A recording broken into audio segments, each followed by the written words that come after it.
Hi, thank you for letting me speak with you. I wish I could be there in person. Yeah, I was asked to talk a bit about some of the geopolitical implications of the U.S.-Japanese relationship and what that means for the Japanese people. And that's obviously a very big topic, right? That's a large discussion that to do in 10 or 15 minutes. I'm obviously going to have to leave a lot out and summarize as best I can. But hopefully, this will provide some insight from my perspective as an American, what I think this continuation of Japan's relationship with the U.S. means, particularly in the hostility that is being engendered throughout East Asia, the lining up of nation after nation by the Americans to form essentially a bloc against China. This is not anything new. It's been going on for quite some time now. It certainly has been a desire of the American government for decades. I mean, this goes back to the end of the Cold War. Certainly, you look at the Bill Clinton administration in the 1990s, the emphasis that Bill Clinton and his people put on China. I remember exactly where I was when I heard on the radio two American aircraft carriers were heading to the Taiwan Straits to stare down China, which the Americans effectively did. At that point, the Chinese in the mid 90s had no ability to militarily oppose the Americans. And the Chinese said, if you keep doing this, we will be forced to respond. We will have to build up our military, right? We will have to become more aggressive in defense of what we see is a foreign power encroaching on us. And so this goal of lining up nation after nation throughout Asia to form a bloc to encircle China is something that has been occurring for 25, nearly 30 years. So none of this is new. What's occurring is that we are seeing how the future is going to possibly look in the sense that China is expanding. It has done very well economically. That's a bit of an understatement, but its size and its capacity and its desire to be abroad in a way that's different from the way the Americans and to a degree the Soviets were abroad during the Cold War gives us a unique it is a unique approach that we have not seen before. So whereas the American approach throughout the Cold War and since the end of the Cold War has been a military first approach with their foreign policy, a militarized foreign policy as opposed to a diplomatic or an economic one, you see China advancing with both a diplomatic and an economic foreign policy. Certainly, their Belt and Road Initiative, where they have placed themselves throughout the world, but they particularly in Africa with the economic programs that they are bringing forward. You hear from African diplomats who say when the Chinese show up, you get a port, you get a railroad, you get new hospitals. When the Americans show up, you get a lecture and you get told to take their commandos and their drone bases, which is essentially what the head of Niger just recently said, as the United States being forced to leave Niger, the head of Niger saying, then we asked the Americans to leave because they came here and threatened us, right? Bullying, thuggery. And while certainly there may be issues with how the Chinese are conducting themselves long term in terms of, say, like the details of the loans that they put in place with these countries, we also know from decades of experience that the way that the West has dealt with the global South, the developing world, et cetera, has been incredibly nefarious. The history of the IMF and the World Bank, of course, has been one of predation. So even at its worst, the Chinese economic policies will mirror those of the West of the last 80 years. But there's a very real possibility that that won't be the case, that the Chinese will do things differently. And so going back to Japan, what you're being asked to do by continuing to go along with the United States is to join in a effort to stop and reverse history, essentially to keep a status quo that really is not much, that really has one purpose, and that is to maintain the American empire. Like during the Cold War, you had two competing powers. And this, in predating that, before World War II, you had multiple competing powers, right? You had many nations that were empires. You had many nations that might not have been empires, but certainly were strong enough to exercise their own agency on the world stage. During the Cold War, that essentially was devolved to two nations.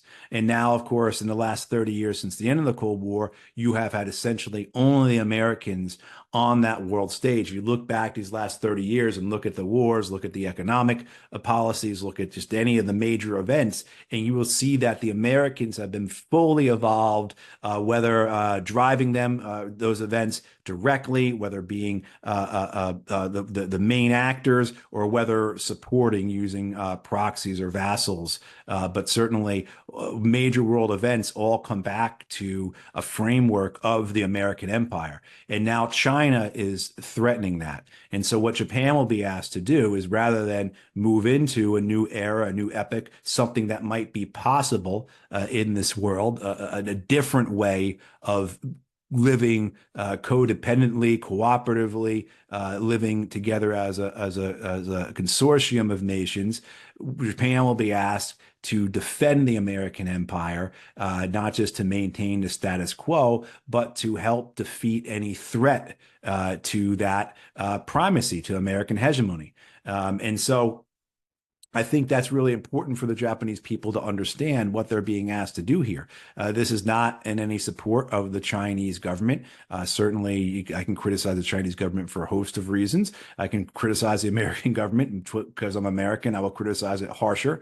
I can do that as well. But what you're looking at here from a Japanese perspective, I think, or being asked to look at from a Japanese perspective, because I'm not Japanese, is this idea of what does this benefit? And who does this benefit? And what is this seeking to maintain? And if you look at the way the world is developing diplomatically and economically, say how the world is standing with the Palestinian people of Gaza. Essentially, the world is standing with the Palestinian people in Gaza and in the West Bank and in East Jerusalem in a way that the Americans and the Israelis and a handful of nations are on their own. Even in the war in Ukraine, less than 50 nations support the West's war in Ukraine. I mean, so this proxy war going on with Russia, of which I am quite critical of Russia as well.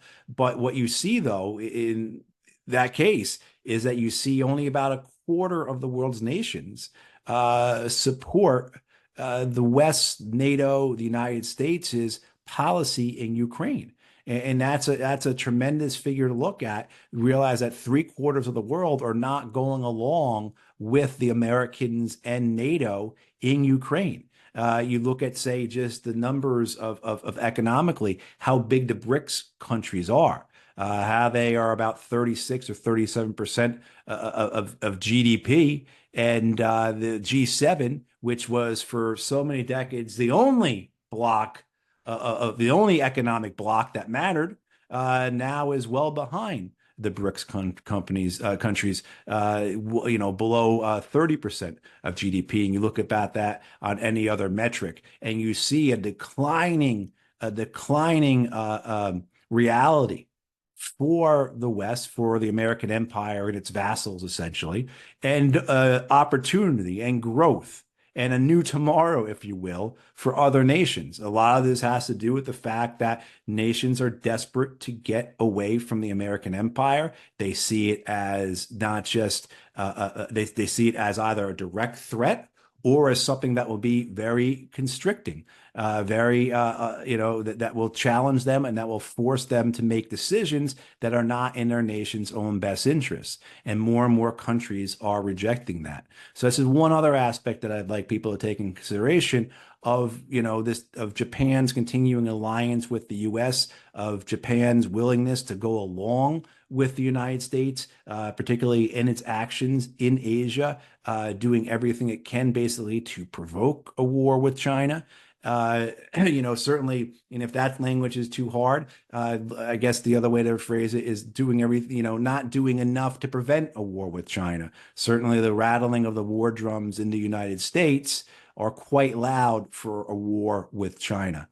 So, asking the Japanese people to consider that as well as to which side, if you will, and I don't like using those words, but which grouping is it more beneficial for the Japanese people to go along with the declining empire, or to go along with this host of other nations that are breaking away from the empire and forming a new path forward that is economically more equitable, but also economically interdependent and cooperative, but also, as you see, diplomatically as well, in terms of the possibilities that exist for the building of some form of international institutions, whether it be through the UN or another avenue. But certainly something has to be done to fix what has occurred these last years, particularly this last year with the tearing down of international institutions, the disrespect and the disregard and the diminishment of, say, international law by the United States, particularly in its support for Israel.